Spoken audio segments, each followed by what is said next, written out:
J'ai été invité à créer quelque chose dans un univers qui n'est pas le mien. On m'a demandé d'amener mon monde à moi, qui est celui du spectacle, du multimédia, dans l'univers de la restauration. Alors, on a créé un personnage qui s'appelle Madame Chose, qui est une épicurienne finie, une folle des saveurs, des odeurs, une femme qui a voyagé beaucoup.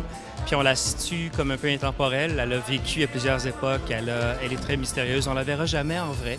Elle existe, mais on la verra jamais complètement. On sent sa silhouette, on l'entend nous parler, mais on n'est jamais en contact direct avec elle. C'est elle qui, en fait, ouvre les portes de son domaine à tous les jours aux gens, parce qu'elle est heureuse quand il y a du monde chez elle. Alors, c'est une grande fête dans sa cour arrière, finalement. On a développé cette idée-là d'un jardin, cette idée-là d'une cour arrière, d'une clairière ensoleillée où les enfants courent. Puis tout à coup, le soleil se couche, puis tout cet univers change, devient beaucoup plus surréaliste, puis on tombe dans le monde plus adulte. Donc on déplace l'énergie dans une autre zone du restaurant.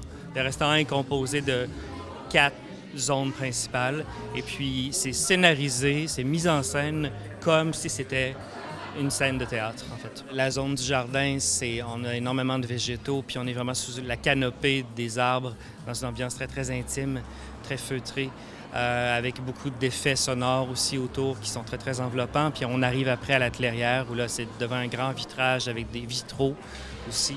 Donc on est dehors, dans un pique-nique en été. Il fait toujours soleil chez nous. Puis sinon, on se retrouve dans l'étang. L'étang, c'est là où ça se passe le soir. Donc là, c'est un bar avec une mise en scène de tous les produits québécois, les alcools québécois.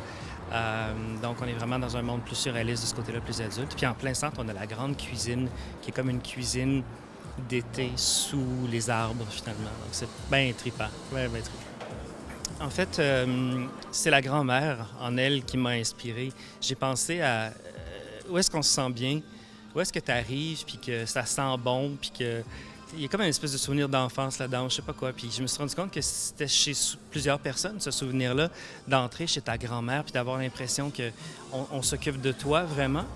Et puis, je me suis dit, développons ce personnage-là, puis essayons de voir si ça amène à quelque chose.